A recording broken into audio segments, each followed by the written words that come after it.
In 1936, Nazi supporter and school graduate Hildegard Trutz was recruited as one of Germany's racially pure women, chosen to have sex with SS officers in the hope of producing an Aryan child. She was part of a state-supported program called Lebensborn, meaning the fountain of life, a Nazi initiative to counteract falling birth rates in Germany, and produce a master race in accordance with Nazi eugenics.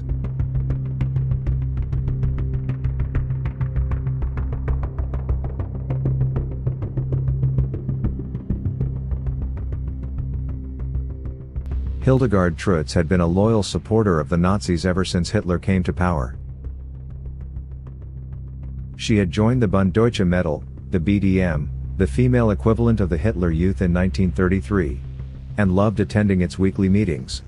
"I was mad about Adolf Hitler and our new better Germany," she later admitted. "I learned how tremendously valuable we young people were to Germany." Trutz quickly became a figurehead of her local organization, in part because of her Germanic blonde hair and blue eyes.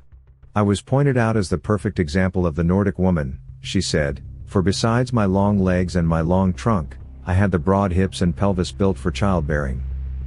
In 1936, when she was 18, Trutz finished her schooling and was at a loss as to what to do next. She chatted with a BDM leader who made a suggestion that was to change Trutz's life forever. "If you don't know what to do," said the leader, "why not give the Führer a child? What Germany needs more than anything is racially valuable stock."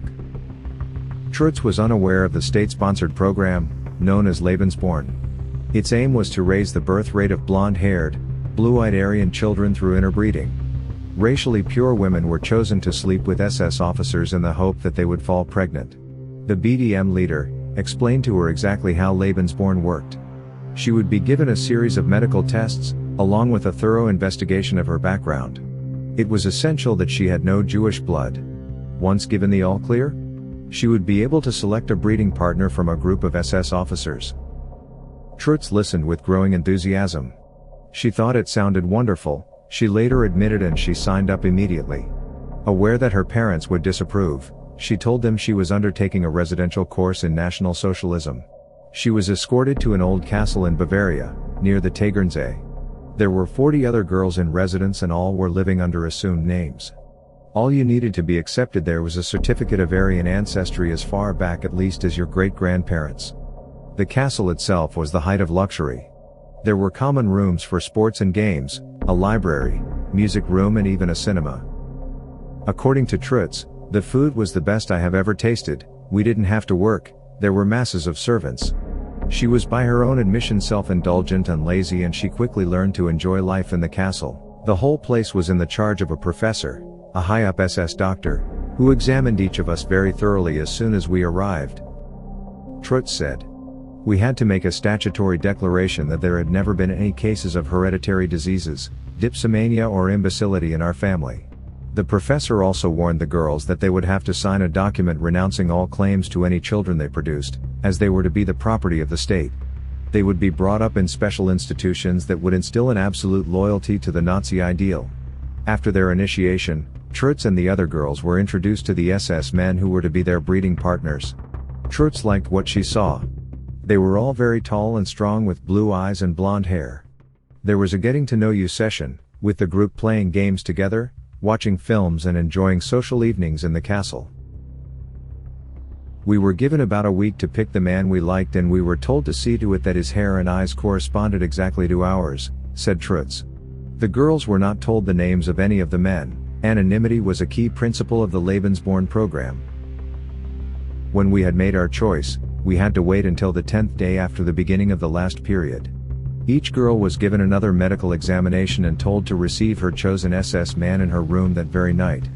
Trutz was unbelievably excited, not just about the sexual activity, but the fact that she was doing it all for her beloved Führer. "As both the father of my child, and I, believed completely in the importance of what we were doing, we had no shame or inhibitions of any kind." She was particularly impressed with the smashing looks of her chosen partner, although she thought he was probably a little stupid.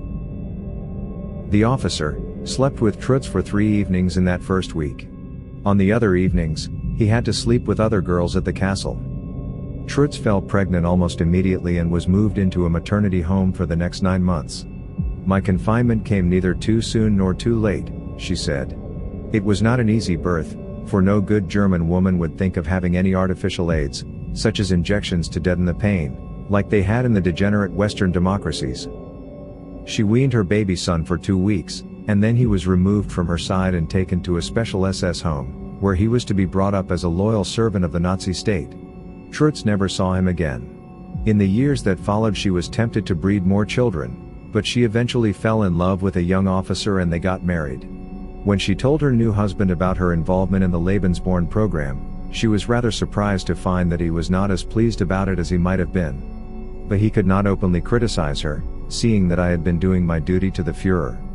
Trutz never discovered what became of her child, and his eventual fate remains a mystery. Like so many Lebensborn babies, he almost certainly found himself ostracized in post-war Germany, his birth and upbringing a stigma that could never be completely expunged.